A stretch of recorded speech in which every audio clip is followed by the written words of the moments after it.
los detalles del caso particular. No, sobre relacionarlo sí, sobre qué pasa en la UNS con el que tipo la- de La idea de engancharlo con, claro, las políticas el protocolo de actuación sí. ante Exacto. situaciones de violencia, También, de claro, eso sí, sí. podemos hablar, o Sí, la política de derechos humanos. me parece. Sí, a su vez mañana también vamos a poder charlar con el subsecretario de Derechos Humanos Sí. gallegos. Con Claudio. Claudio Sí. Gallegos.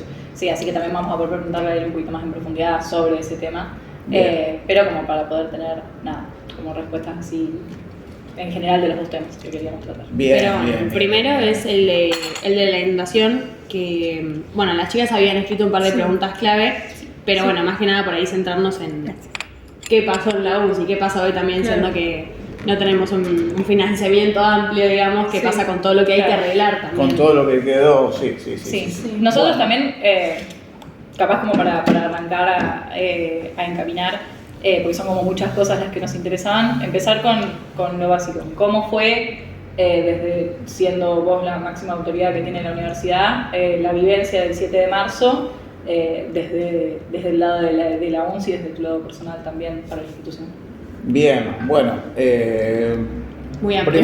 Sí, Muy amplio, pero ese muy amplio. 7, ¿cómo Claro, lo el recordás? momento en No, que se fue resolvió todo. particularmente duro porque primero que yo conocía muy bien la realidad del predio Alem. Nosotros habíamos tenido anteriormente 2 inundaciones menores, en la ciudad no había pasado nada, pero ese sector es un sector relativamente bajo que históricamente tuvo problemas en el área de subsuelos. Y nosotros en el área de física e ingeniería habíamos tenido estas 2 situaciones que habían afectado el equipamiento. De hecho, en una de las inundaciones estuvimos con muchísimos problemas de olores y de humedad durante años en el área de subsuelo, porque es un área que naturalmente tiene poca ventilación.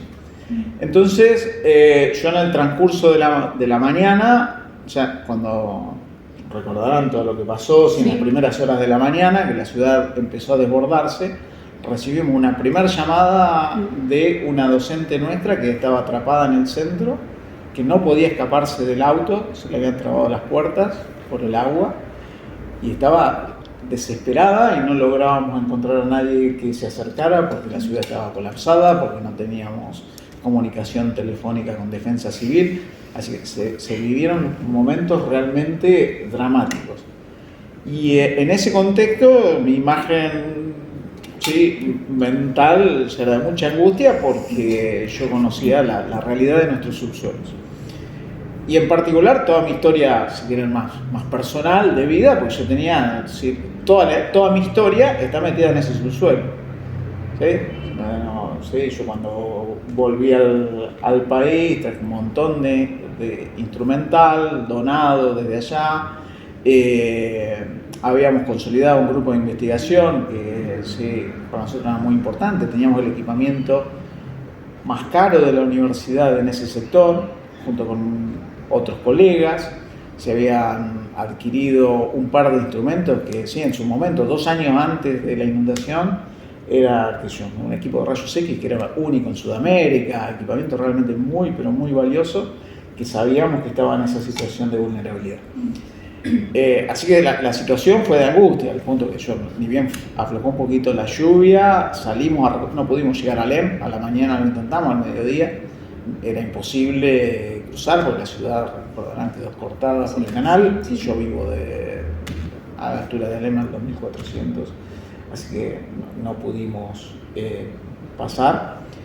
Y recién pude cruzar alrededor de las 5 de la tarde aproximadamente, con el agua. Que todos se arrancaron a removilizar todo también. Claro, recién ahí empezamos a visibilizar todo lo que había pasado. Yo logré cruzar el canal con el agua casi a la cintura para llegar a Alem. Y ahí me encontré con algunos otros docentes. Bueno, el panorama era desolador, ¿no? Ver toda la gente tratando de ver qué podía rescatar de sus casas. Sí, o también con el tema de los subsuelos de la universidad que mencionabas, esas cosas ya estaban quizás en un estado como que no estaban en su mejor estado, y entonces literalmente la inundación sacó a flote que todo eso quizás no estaba de lo mejor cuidado o ¿Sentís que ya había como cosas que estaban fallando en el mantenimiento de la universidad, que la inundación? Mira, sí sabíamos con estas inundaciones previas, y creo que toda la ciudad sabía que estábamos en una condición de vulnerabilidad. Sí. ¿Sí? Todos, sí, veníamos, de hecho nosotros habíamos presentado informes diciendo esto va a suceder, no sabemos cuándo, pero esto va a suceder. No con la magnitud de lo que sucedió, pero sí sabíamos que estábamos en condición de vulnerabilidad. Y aún así, por la realidad presupuestaria, por un montón de cosas, seguíamos viviendo en el subsuelo, lo mismo que la Biblioteca Central. Perdimos 70.000 libros. Así que yo, cuando llego, sí, la primera imagen en Jerusalén, estábamos sin electricidad, ya se había empezado a bajar la intensidad de la luz. El panorama era desolador. A física no pude llegar, llegué a química, tampoco podía acceder al área del subsuelo. Y fue todo medio una locura por esas horas. Nosotros ya desde temprano habíamos decidido comenzar con una campaña de donaciones aquí en Colón, porque a Alem no se podía acceder. Y después por distintas razones, pero principalmente por la logística, el centro estaba colapsado, la gente no podía llegar a traer las donaciones y no podía venir a retirarlas. Decidimos trasladar el centro de donaciones al hall de Alem, no sé si se acuerdan, en las escaleras, ahí pusimos. ¿Sabes cuántas donaciones más o menos se lograron juntar de UNS? ¿Tenés idea? Decenas de miles, la verdad las muestras de solidaridad que recibimos fueron impresionantes. De toda la comunidad, pero también en particular del Sistema Universitario Nacional. Enviaron camiones y camiones, decenas de camiones, desde distintos lugares del país, al punto que en algún momento le tuvimos que decir, bueno, esperen, porque no podemos, no teníamos capacidad, aun cuando hay también un trabajo comunitario fantástico, hicimos una convocatoria, un llamado a voluntarios, y al rato teníamos casi 2.000 voluntarios. Si te puedes explayar en eso, porque si bien el tema central es la inundación, los chicos apuntaron la investigación a la participación juvenil. Bien, sí, no. Si te querés explayar. La verdad que eso fue emocionante. Realmente muy emocionante. Muy emocionante, porque me pasó con los jóvenes y también con el personal de limpieza, ¿sí? Que había perdido todo, chicos que habían perdido todo en sus departamentos, estaban ahí poniendo el hombro y dándole una mano a todo el mundo, con lágrimas en los ojos y adelante, trabajando para tratar de ayudar a la comunidad. Ver a los más jóvenes, ayudándole a los abuelos que habían perdido todo y que en algunos casos estaban en estado de shock. Una parálisis total, abuelos que estaban en el medio en el living de su casa paralizados, no sabían qué hacer, y estos chicos los contuvieron, los acompañaron, la verdad que fue tremendo lo que sucedió. Y después de la manera que colaboraron con toda la comunidad en general, en la distribución de recursos, en este acompañamiento psicológico.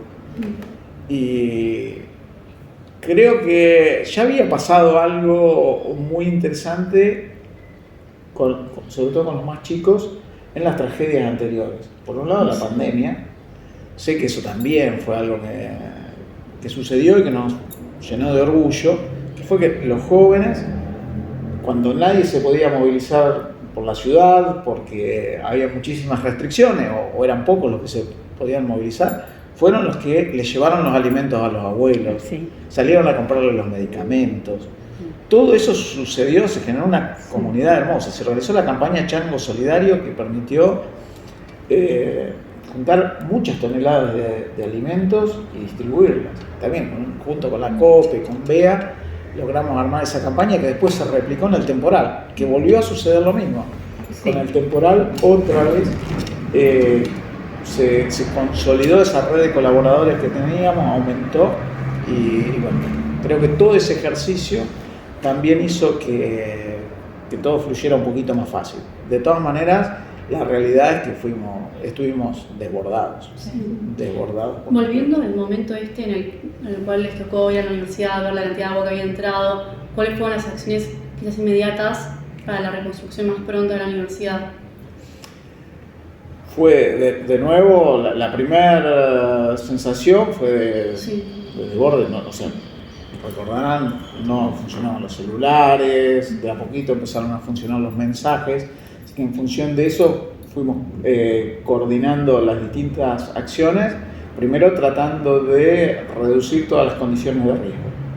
¿Sí? Eso era clave. Por ejemplo, yo hacía mención a que trasladamos el centro de donación a Alem, lo tuvimos que evacuar porque no sabíamos en ese momento si habíamos tenido derrame de sustancias tóxicas. Sí, no sé, teníamos sales de arsénico, por decirle algo, en los laboratorios que en contacto con agua podrían haber hecho un desastre. Bueno, tuvimos mucha suerte, pero bueno, evacuamos el edificio, tuvimos que mover el centro de donaciones al club universitario, que después la verdad que vino bien porque fue mucho más sencilla la logística entre lo que pudimos hacer en el club universitario y lo que se hizo en Liniers. Ahí logramos descomprimir mucho y tratar de organizarnos. En eso, toda la secretaría, pero en particular desde Bienestar Universitario, Cultura y Extensión con toda la red de extensionistas, Gestión Presupuestaria, trabajaron de manera colaborativa para organizar los distintos grupos de trabajo y también para organizar las compras. Recordarán que no se conseguían botas, no se conseguían guantes. Y bueno, fue todo muy loco esos días, ¿no? Fue tremendo. Y emocionante también, o sea, ver a los chicos de Biblioteca Central, ¿sí? De nuevo, se imaginan la carga emocional del momento, ver que perdiste el corazón de la institución, porque las bibliotecas son el corazón de nuestras universidades, que se había arruinado tanto material. Verlo, no sé, al director y a todo su equipo a las 3, 4 de la mañana cargando los generadores para poder seguir bombeando agua y sacar lo poco que se podía recuperar, era realmente muy emotivo, ¿no? Muy emotivo. Claro, el agua hubo que sacarla con bombas de achique, las de los subsuelos y la del... Claro, no había también, no se conseguían generadores, no se conseguían bombas, pero todo el mundo estaba. Y todo eso sucedía mientras la mayoría, si bien no todos habían perdido sus cosas, todos tenían un amigo, la mamá, el papá, un familiar. Y sin embargo, sí sabían que tenían que cuidar a la URSS. Y cosas que tardan mucho tiempo también, porque no es algo que podés repararlo a los pocos. O sea, no, nos va a llevar muchísimo tiempo, ¿no? Y hoy en día siguen. Mirá, nosotros tuvimos alrededor de 10.000 metros cuadrados inundados bajo el agua. Ahí se perdió muchísimo instrumental, se perdieron 65.000, 70.000 libros aproximadamente. Y estamos atravesando hoy una situación presupuestaria realmente muy compleja. Además, la magnitud de los daños fue tal que aún si hoy tuviéramos la plata, la realidad es que no es algo que podamos resolver en meses. Nos va a llevar muchísimo tiempo por la complejidad que tiene la situación. ¿Cuánto tiempo? ¿Material donado o que se pueda comprar se resolvió algo? Eso porque 70.000 libros es una cantidad abismal de material y de plata también. Y de plata.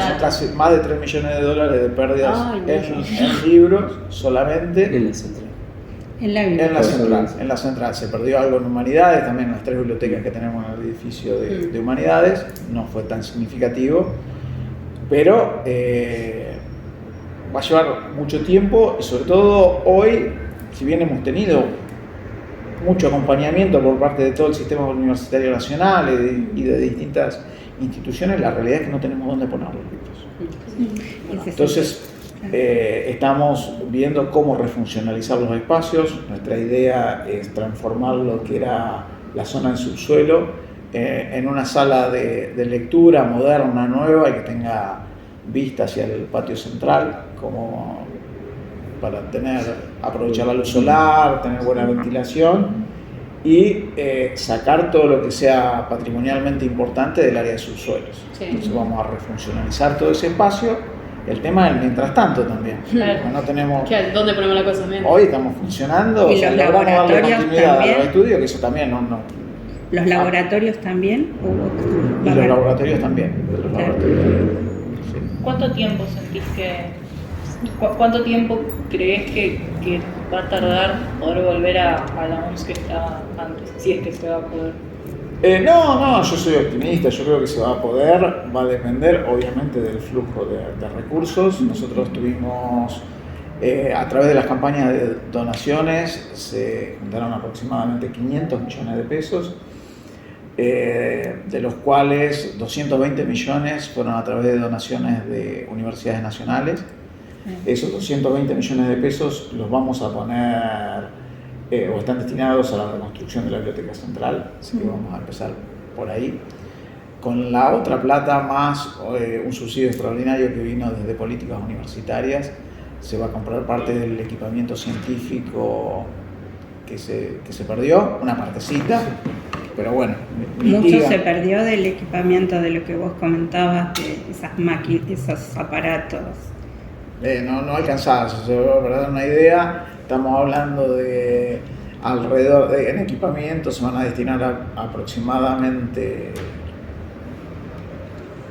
no sé, $300.000 y perdimos, Millones. eso representa el 10%, Claro, millones. de lo que se perdió. Sí. Así que ahora estamos tratando de mitigar. Sí, es muy difícil de imaginar también el daño, o sea, como de tratar de verlo cuando son magnitudes tan grandes. Sí, es muchísimo y sobre todo que tenés que reconstruir con una institución en marcha y eso no es sencillo. Hoy estamos Sí. funcionando en UTN, sí, parte de las clases las estamos dictando en la Universidad Tecnológica, al lado del edificio de las escuelas. Estamos apoyándonos también en algunos laboratorios de ellos. Tenemos, pasan por el aula magna, Sí, salón sí. de acto, Sí, estamos sí. dictando clases Todo donde se se puede. Todo. En el mientras tanto, así Claro. que va a demandar, como te decía, libros, tenemos ofertas de muchas posibilidades de obtener donaciones importantes, no tenemos dónde ponerlos hoy, Claro. así que le estamos diciendo, mira, No. no me mandes Todavía nada. no. Reservan. Pasaba algo muy loco con la Biblioteca Central, que era, más allá de haber recibido el acompañamiento de un montón de voluntarios, un montón que ayudaron a sacar, Sí, qué sé sí, yo, sí. de qué libros rescatar, que eran los que son únicos, los que Los no que se son consiguen en únicos. otro lado. Sí. Y a eso sí, darles todo el tratamiento de la curaduría, qué sé yo, para meterlos en freezer. si no había Todavía están en frío, freezer. Todavía están en Sí. freezer. Todavía están en freezer. Y cómo tirar, no sé, el Curtis 7, que mismos alumnos que iban ahí a colaborar, no me lo tiré que lo voy a usar. Y sí, prefiero guardar estas 2 paginitas que son escritas y no existen en otro lado. Sí.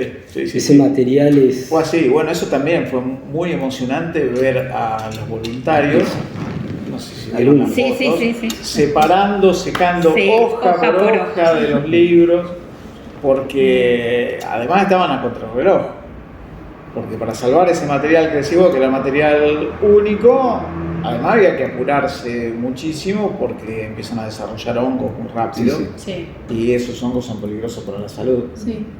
Entonces tuvieron que trabajar realmente a contrarreloj.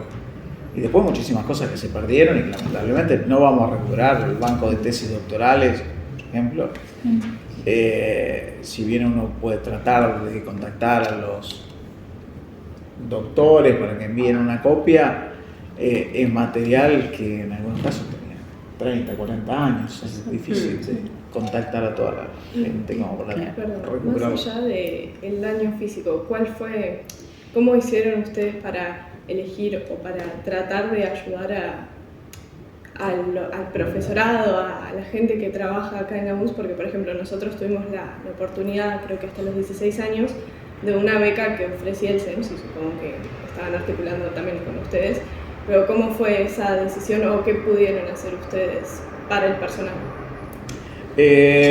Bueno, parte del trabajo de bienestar universitario junto con cultura fue tener un relevamiento. Eso se hizo también durante los primeros días de la tragedia, un relevamiento para tratar de identificar tanto estudiantes como docentes y no docentes que estaban en condición de vulnerabilidad.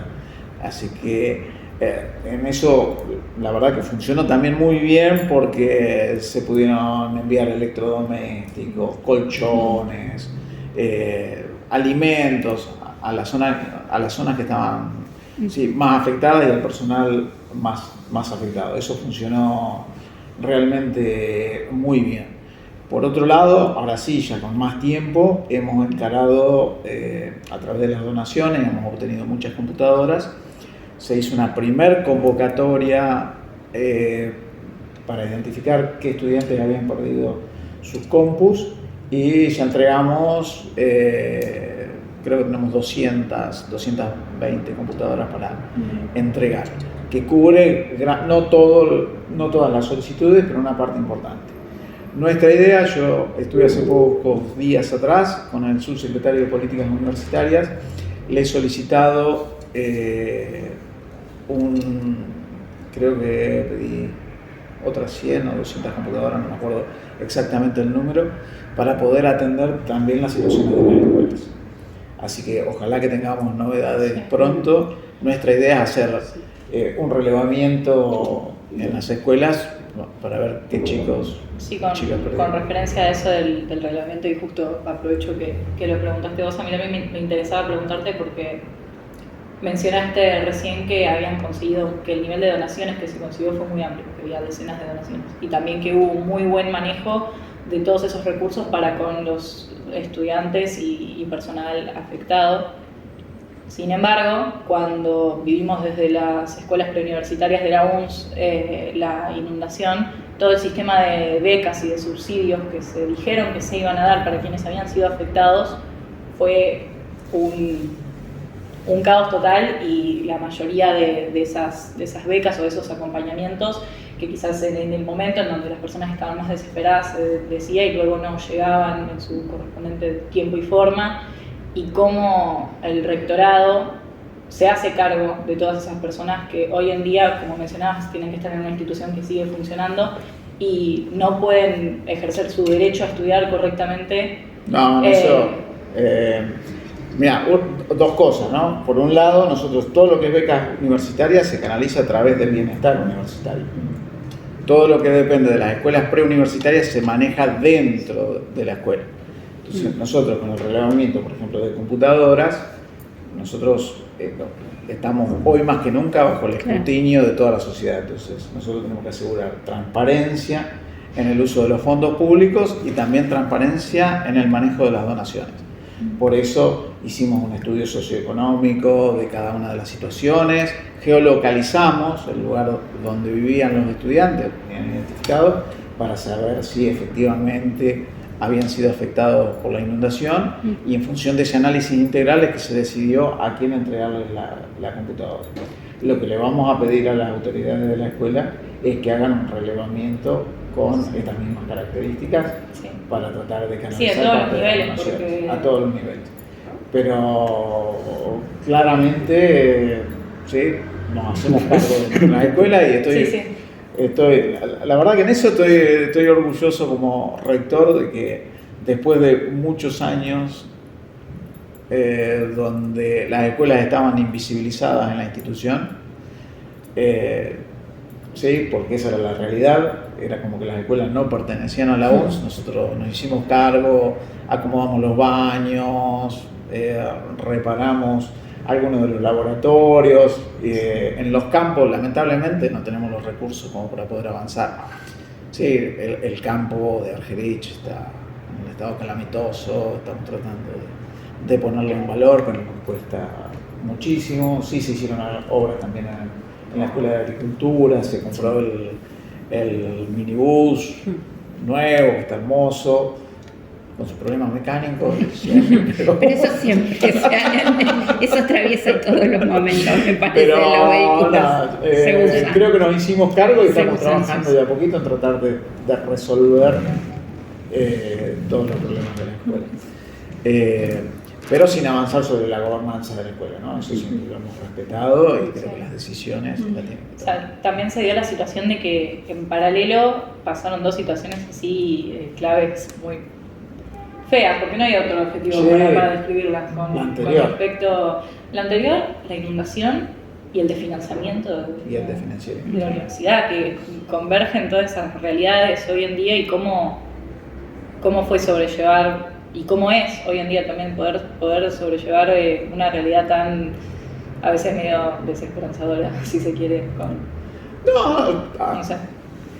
A ver, más allá del contexto que es complicado, sí, las instituciones sobreviven a los gobiernos, a estas decisiones puntuales que hoy nos están haciendo mucho daño y que nos entristecen, nos preocupan, obviamente, pero yo creo que nos vamos a poner de pie, de hecho lo hemos demostrado, ¿no? Yo decía, la catástrofe anterior, recordarán que sí, se nos volaron más de 500 metros cuadrados de techo en la tormenta trágica anterior y en tiempo récord logramos arrancar con las clases de acuerdo al cronograma. Eso fue un esfuerzo comunitario enorme y el jardín y todo se puso en marcha en tiempo récord. Así que, sí, como mensaje esperanzador, creo que hay comunidad, creo que hay familia, somos una gran familia y cuando la tenemos difícil remamos todos juntos para ponernos de pie, así que vamos a seguir avanzando y creciendo. No tenemos las mejores condiciones de contorno, pero no tengo dudas que la comunidad es fuerte, es resiliente. Una palabra que se usa mucho, la de la resiliencia, y me parece que la UNS es un caso bien concreto de lo que significa esa palabrita, ¿no? Sí, Y hablando... Ay, perdón. No, fue señera, me parece, en estas circunstancias, porque, bueno, fue un puntal dentro de la comunidad. Me parece que eso quedó muy evidenciado, ¿no? Fue nucleadora de esa contención que todos necesitábamos. Sí, me parece fue que es... también otro rol que me gustaría destacar, que siempre nos cuestionaban desde el medio, no tanto a las escuelas, pero sí a la universidad, como que estaba dentro de una burbuja alejada de la realidad. Sí, esta burbuja, esta elite que tenemos dentro del mundo universitario, alejado de los problemas de su comunidad. Y creo que esa burbuja se rompió, afortunadamente. Y hoy estamos mucho más integrados a la comunidad, estamos trabajando con distintos actores del medio, que es lo que pasó en la catástrofe anterior con Cáritas, o esto que les comentaba de la campaña Chango Solidario, son cosas que nunca se habían generado dentro de la institución y eso abrió las puertas, logramos romper esa burbuja, interactuar con empresas, con otras organizaciones públicas y privadas, algo que no había sucedido nunca. Y me parece que eso nos abre la cabeza a todos y también es un activo que tenemos. Sí. Es un activo. Y bueno, y creo que gracias a eso fue que tuvimos el acompañamiento que tuvimos en las marchas. Exacto, justo iba a decir eso, que No, eso ya se vio evidenciado con las marchas. Con las marchas. Sí. Eternamente agradecidos, ¿no?, por el acompañamiento que tuvimos de la comunidad. Sí, y vinculado a lo que decía un recuento de recursos económicos, queríamos saber si tienen un número específico de la cantidad que se necesita para ir recomponiendo la universidad a lo que era antes de la inundación. Mira, la cuenta rápida, te lo digo en dólares, así no le ponemos tantos ceros, pero sí, es de alrededor entre 10 y 12 millones de dólares lo que se necesita. Sí, lo que hemos conseguido entre donaciones y el subsidio extraordinario ronda los 1.000. Conseguimos el 10% de lo que necesitamos para ¿Y cómo choca ese número en el marco de todo el contexto que estamos viviendo vinculado al financiamiento? No es un número muy elevado y bueno, el contexto, como dijimos, no acompaña. ¿Cómo choca internamente en lo que es la universidad? En este momento creo que una de nuestras mayores preocupaciones es obviamente la salarial, ¿sí? Porque tenemos una brecha, o hemos tenido una brecha brutal entre lo que han sido los incrementos salariales y la inflación real. Sí, nuestros docentes nos llegan a fin de mes. Exactamente, pero eso impacta en los docentes, pero también impacta sobre todas las sustancias, te diría que todas las dimensiones sustantivas del mundo universitario. Exacto. Y impacta porque eso implica, menos salarios implica que tenemos problemas para financiar la obra social de Claro. los También, sí. docentes, ¿sí? Todas las obras sociales universitarias están en crisis, tenemos en crisis el sistema científico y tecnológico, hoy los más jóvenes no tienen posibilidades de incorporarse ni al sistema universitario ni al CONICET, y eso hace que nuestros mejores cerebros estén emigrando al exterior, se nos están yendo los más chicos. Eso realmente es muy duro y va a tener consecuencias de mediano y de largo plazo, que hoy quizás no las vemos, pero que las vamos a ver en un tiempito. Tiene impacto en las becas, ¿sí? La verdad es que lo que se está pagando en becas, los montos son irrisorios respecto a las necesidades de nuestros estudiantes. Obviamente afecta la tarea de mantenimiento, ¿sí? Porque tenés que dejar de hacer cosas. A veces parece Sí, que que todo pensar. funciona, y de hecho todo funciona, pero sí, vos podés poner las obras de mantenimiento 1 año, 2 años, 3 años, pero eso te pasa factura. Eso, sí, más tarde, más temprano, genera problemas. Sí, en detrimento de la calidad educativa. Exactamente. ¿La universidad tiene algún relevamiento de la cantidad de jóvenes, por ejemplo, de la zona que tuvieron que volverse a sus lugares de origen, o sea, pérdida de matrícula, digamos, debido a la inundación? No, eso afortunadamente no. Creo que en ese sentido ha ayudado que se ha diversificado la oferta académica de la UNS. Okay. Sí, si bien es cierto que la situación socioeconómica es cada vez más compleja y que la canasta universitaria, Sí. bueno, se ha incrementado mucho y ha acompañado obviamente la inflación, y eso hace que a los padres les esté costando muchísimo sostener a los chicos, sobre todo Sí, los sí. de la región acá. Pero se incrementó también mucho la oferta educativa y creo que en áreas que son de interés regional, entonces Claro. eso nos ha ayudado incluso a aumentar la inclusión respecto a los años anteriores. Sí, creo que tuvimos casi 1000 inscriptos más este año en la carrera de la UNS. Bien. Yo te quería preguntar, como más en profundidad, bueno, ¿cómo fue el proceso? Vos que decías que hubo un formulario y que al toque hubo 2000 voluntarios y todo, el proceso como, bueno, de seleccionar a quién se le repartía qué, porque eso también fue algo re loco incluso para nosotros que hemos estado todos en centros de donaciones, como, bueno, uno estar en la decisión de decir, ¿a quién le doy esto? Tengo que decidir si se lo doy al que se inundó mucho o al que se inundó igual que el otro, pero un poquito menos, pero igual lo necesita, pero el otro lo necesita más. Entonces, como, bueno, ¿quién estuvo a cargo de, qué equipo de trabajo estuvo a cargo de esa logística? ¿Cómo se hizo? Mirá, tuvimos una primera etapa donde no había capacidad de almacenamiento, estábamos en Claro. situación crítica, que fue en la escalinata. Ahí era un drop and go, dicen, Claro, ¿no? el que llegaba. El que lleva se lo lleva. Claro. Y la verdad que eso también creo que hay que ponerlo en valor. Sí. La comunidad fue muy respetuosa Sí. respecto a las necesidades que tenían los más afectados.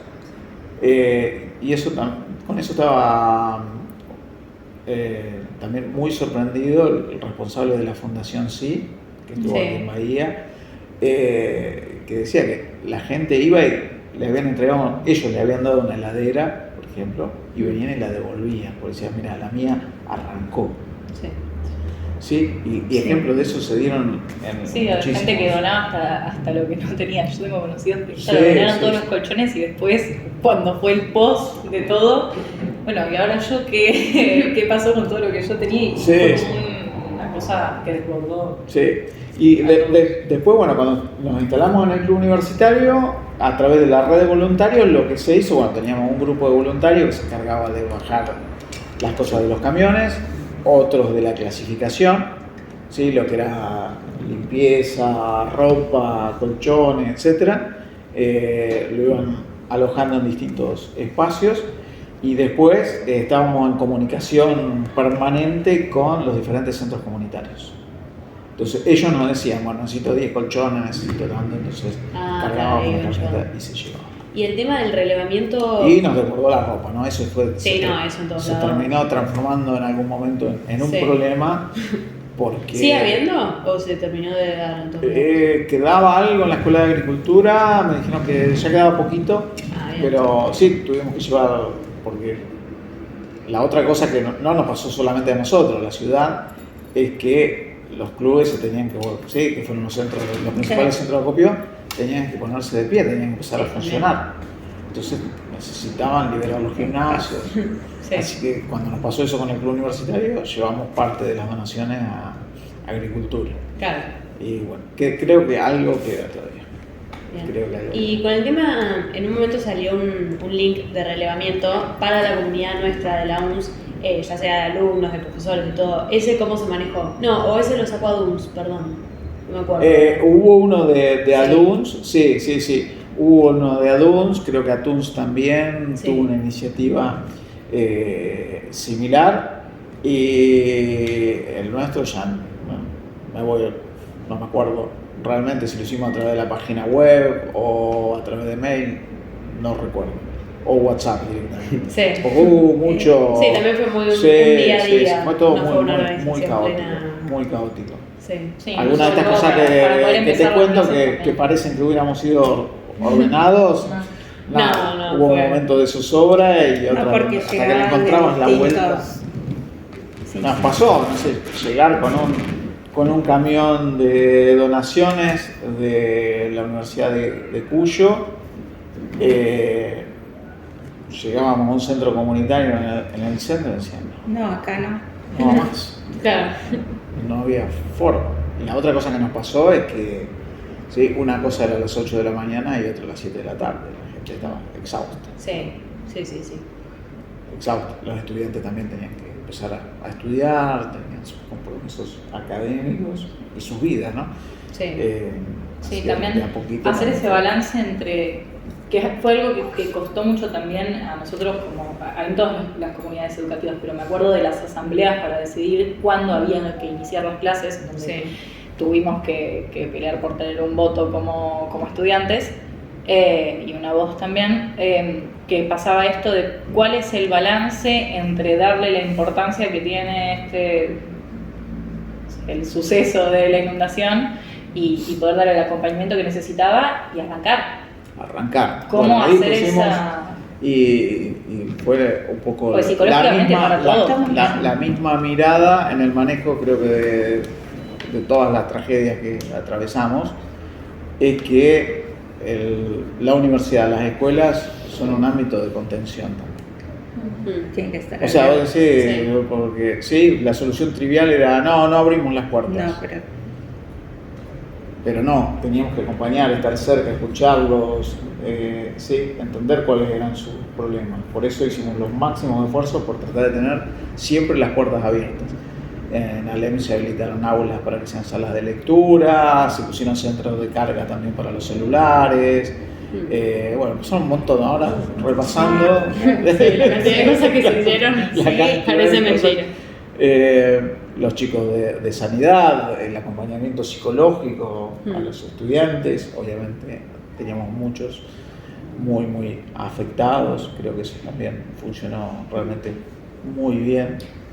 Y más allá de la universidad, o sea, sacándote por un segundo de ese rol de rector, para vos personalmente, ¿qué fue o qué sentís que fue lo que se sacrificó? A todos se nos sacrificó algo en ese anuncio, por mayor o menor medida. Pero ¿cuál es? Mirá, recién antes que llegaran ustedes se iba Ana, que es de mi grupo de investigación. Yo decía, yo tenía toda mi vida, todo, desde ¿sí? los primeros trabajos científicos, la bibliografía, el equipamiento científico, ¿sí? Toda la carrera. Y Ana me comenta, dice, todavía no puedo dejar de sentir que esto fue todo culpa mía. Y es realmente pero muy duro, obviamente no tiene nada que ver. No, claro. Pero bueno, tiene toda esa carga emocional. Bueno, la mayoría de nosotros está así, perdimos todo, estamos así. Yo le digo, una de las primeras cosas que me encontré, sí, primero era lo de la bomba de achique, ¿no? Sacar todo el agua que pudiéramos lo antes posible para que los libros no se terminaran de arruinar. Y después fue sacar los libros de ahí abajo del subsuelo. Habrán visto la foto con la cadena Sí. volando. Bueno, yo cuando estaba recorriendo ahí, una de las cosas con las que me encuentro es mi tesis doctoral. Sí, en el medio del barro y Es del muy desastre, es mi tesis doctoral. Así ¿Tenías que alguna copia en algún lado, o digital o algo? ¿O quedó ahí? tengo copia, Pero pero, no lo vi. pero es el Pero es simbolismo esa es la copia de la Biblioteca Central. Sí, Más allá que lo podés recuperar, no importa, pero no es sí, verlo ahí. verlo y ver todas las tesis. Empezás a leer, te lo conozco. El trabajo, claro, todo. Sí. Y lo que Fue duro. Es simbólico. Pero bueno, ya te digo, con optimismo. No, vamos a ver. Todo esto que pasó, sí, como consecuencia de la tragedia, creo que nos fortaleció. Sí, en relación a lo que... Ay, justo te haces esta pregunta y nombraste lo que te dijo tu compañera Ana, toda esta sensación que ella tiene, ¿no?, de sentir que fue su culpa. Te iba a preguntar por todo lo que es la contención, el apoyo psicológico, como veníamos hablando en las escuelas, en la universidad, hacia todas las personas, habiendo pasado ya como la cúspide del problema, ¿no? Como lo que sucedió en pandemia quizás, cuando fue todo el gran problema de las burbujas, de no sé qué, de la presencialidad y todas las consecuencias que cada uno tenía luego de lo que fue la pandemia, quedaron ciertas consecuencias que quizás no se trataron. Y quizás ahora con la inundación estaba sucediendo lo mismo. Fue una tragedia, cada persona tiene sus consecuencias emocionales bien arraigadas, personales. ¿Cómo crees que se podría seguir tratando de esto, ¿no?, habiendo ya pasado tanto tiempo, para que no se quede ahí en una carga propia? Creo que primero no invisibilizar el problema. Yo creo que tenemos muchísima gente afectada y en particular hay muchos que vienen afectados, sí, por las tragedias anteriores también. O sea, esto tenemos un acumulativo, una integral de problemas. Hace un mes atrás una docente me comentaba que cada vez que hay viento, su hija que ya tiene 20 años tiene ataques de pánico. Vivían en una zona alta y la pasaron realmente muy mal. Todo eso sigue estando. Y la realidad es que nosotros como institución no tenemos capacidad suficiente de psicólogos, psiquiatras como para acompañar esta situación. Podemos ayudar a mitigarlo, por eso me parece que es fundamental el trabajo con los equipos docentes, ¿no?, para tratar de identificar las situaciones, acompañar a los chicos. Me parece que el rol hoy del docente es de extrema relevancia en ese sentido. Sí. Y no sé si... Y le estamos robando mucho. No. Pasaría el tema. Sí, no, pero como para redondear capaz el tema de la inundación, si vos tuvieses que dar una recomendación, porque hablamos del rol de los docentes, pero y el rol de las juventudes o de los jóvenes, ¿cuál crees que es la tarea o lo que tendríamos que tener como frente a las juventudes frente a este tipo de situaciones para cómo sobrellevarlas y cómo seguir? Sí, o también por ahí, para cerrar el tema y poder hacer algún tipo de reflexión, que ya como se dio en la charla espontáneamente y eso está bueno también, pero bueno, algo que charlamos mucho entre todos viendo qué preguntas le hacemos a la gente que entrevistamos, es como, bueno, ¿qué te llevas de la inundación o qué te llevó el agua? Pero no en un sentido material, sino como, bueno, en el proceso que significó. Uy, qué difícil. Por ahí, no, extremadamente complicado. ¿Qué te llevó y qué te dejó? Porque Claro, también puede haber dejado, más allá de la tragedia, está dejando algunas cosas también. Mirá, ¿qué nos llevó? Bueno, creo que ya hice un resumen en lo personal, ¿no? y en lo institucional también. Lo que se llevó fue muchísimo, es muy duro. Lo que nos dejó es el enorme desafío de repensarnos. Había muchas cosas, vos hacías un poquito de referencia, en algún momento había cosas que no estaban bien. Y esto te obliga a repensarte. Y creo que eso es importante, y sobre todo repensarte desde lo comunitario. Me parece que eso de nuevo es un activo que tenemos que saberlo aprovechar para apoyarnos en esta tragedia, para fortalecernos y modernizarnos. Porque a veces uno tiene tendencia a ser muy conservador, sobre todo en las instituciones universitarias. Sí, somos naturalmente conservadores, nos cuestan los cambios, a pesar de que uno desde afuera puede imaginar que no, nos cuestan muchísimo los cambios. Y para impulsar los cambios, tenemos que apoyarnos en los más jóvenes, sin dudas. Son los que tienen otra cabeza, otra mirada, otra forma de ver el mundo. Y sobre todo por el rol que están tomando las nuevas tecnologías, donde el mundo está evolucionando a una velocidad tremendamente más rápida que la que evolucionaba cuando nosotros nos formamos. Si uno piensa cuáles eran los cambios tecnológicos de hace 20 años atrás, cada cuánto se producía un cambio tecnológico disruptivo hace 20 años atrás respecto a lo que sucede hoy, las diferencias son monstruosas, y ellos, los más jóvenes, son los que tienen más herramientas, me parece, para encarar esos desafíos. Así que nada, desde los viejos más conservadores tenemos que aprender a modernizarnos y a estar atentos a los cambios. Sí. Bueno, genial. Entonces pasamos a otro proyecto. Sí, cortito este. Cortito, ¿no? Sí. No, bueno, más que nada por ahí, yo sé que en la Nación nos ibas a poder hablar un montón más porque tuviste un rol específico, vertical, pero bueno, de esto más como, bueno, lo que sepas o quizás lo que opines que se hace dentro de la UNS o en la ciudad en general, como bueno, qué tratamientos o qué cuestiones se llevan a cabo a raíz de, no sé, que haya situaciones de alumnos o de estudiantes y profesor o de algún tipo de índole que tengan que ver con las diversidades, ese tipo de violencias, qué protocolo hay, se lleva a cabo o no, quiénes lo llevan a cabo.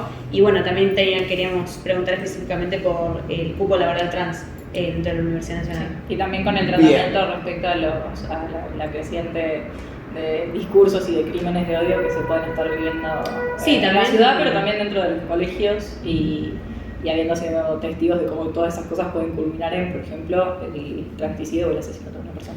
También a raíz de, con eso termino, pero bueno, a raíz de hacer el proyecto como que nos dimos cuenta que nosotros los bahienses en general tenemos una perspectiva de Bahía Blanca que muchas veces es cerrada, porque bueno, mucho se dice, de Bahía Blanca una ciudad facha, una ciudad con determinada cuestión política o social, pero después nos terminamos enterando que no es así, que mucha gente viene a Bahía Blanca escapando de cosas en otras ciudades que le pasaban, que acá encuentran una casa. Y también como bueno, que las universidades nacionales en general, o la nuestra en lo particular, que fue Bahía Blanca a lo largo de su historia, tenga derechos humanos, tenga política de derechos humanos que realmente se llevan a cabo, no es coincidencia. Como bueno, también romper con eso, de ese estigma de que Bahía Blanca es de cierta forma y sus universidades nacionales, que son dos, son de cierta forma, que no es así. Tenemos como bueno, políticas de derechos humanos que se llevan a cabo, como bueno, poder ampliar eso, nos parece significativo. Bien, bueno, son muchas cosas. ¿Por dónde arrancamos?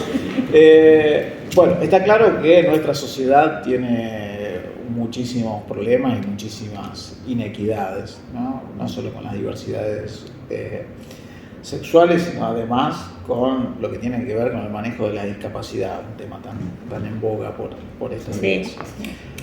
En principio, a veces desde el Estado Nacional, desde el Congreso, se sancionan leyes intentando mitigar en parte estas situaciones, pero que después no son acompañadas en el tiempo,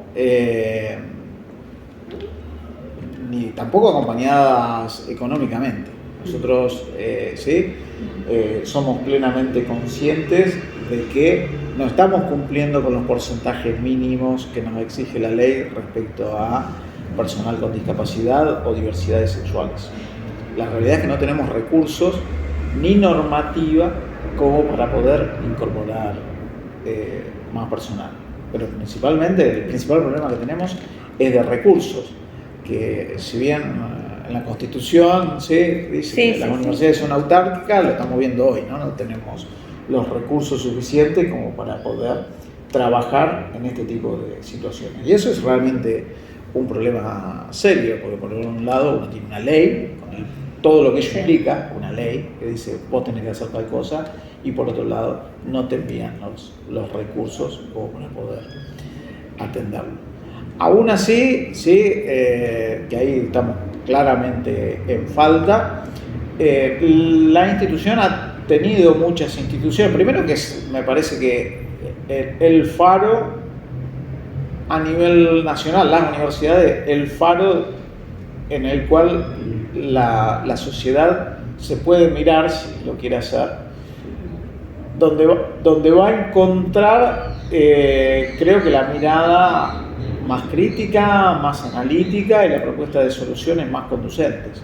Aquí, sí, en el ámbito universitario, gracias a la enorme pluralidad de voces y de miradas que tenemos, siempre se han logrado avanzar en políticas consensuadas para mitigar las situaciones de violencia que se dan en la institución.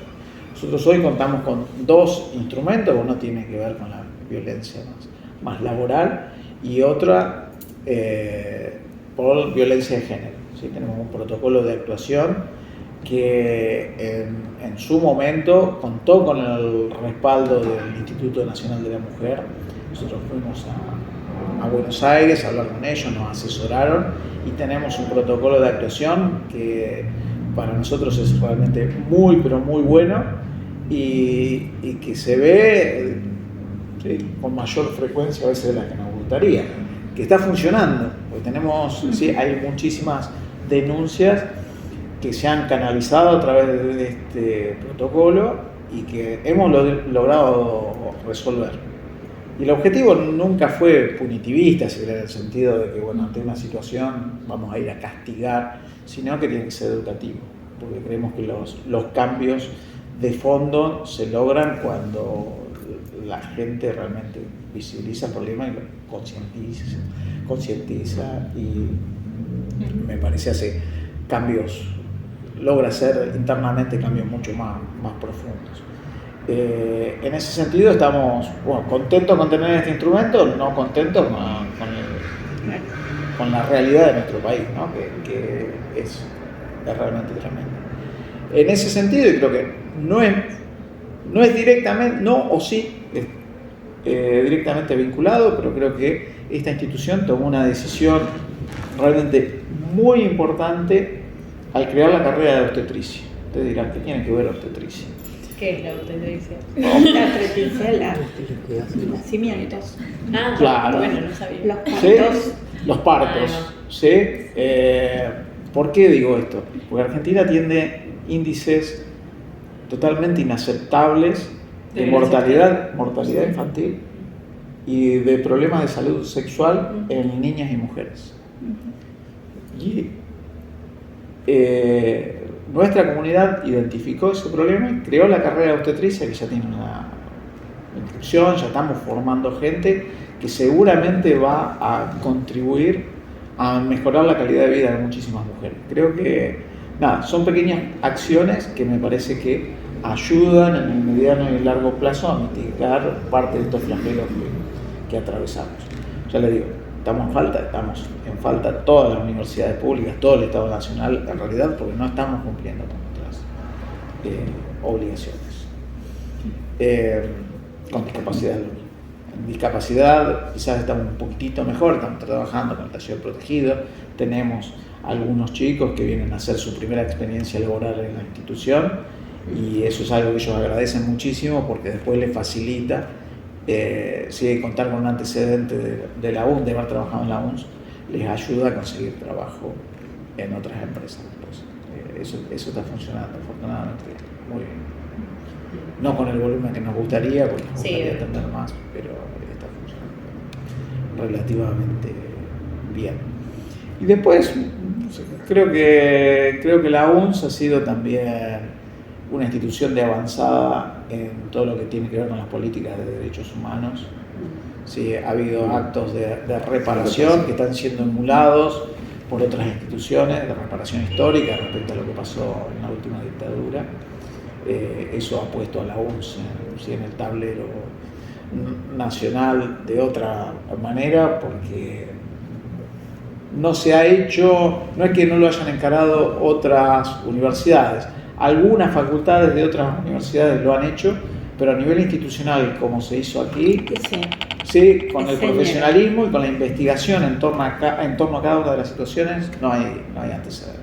Sí, además, estudiantes, docentes y no docentes. Estudiantes, docentes y no docentes. De toda la comunidad educativa. Sí. Y también que acá se hayan llevado a cabo los juicios. Los juicios. Claro. También es Los simbólico. juicios. También. Me acuerdo en la primera reparación que vino una señora que fue parte de la mesa de la presentación, que indicaba eso, la importancia de la universidad. Sí. Y en esta burbuja que también se rompe con la comunidad, Claro. el vínculo con la comunidad también. También. Sí, también habiendo sido históricamente una universidad golpeada en su momento en la dictadura.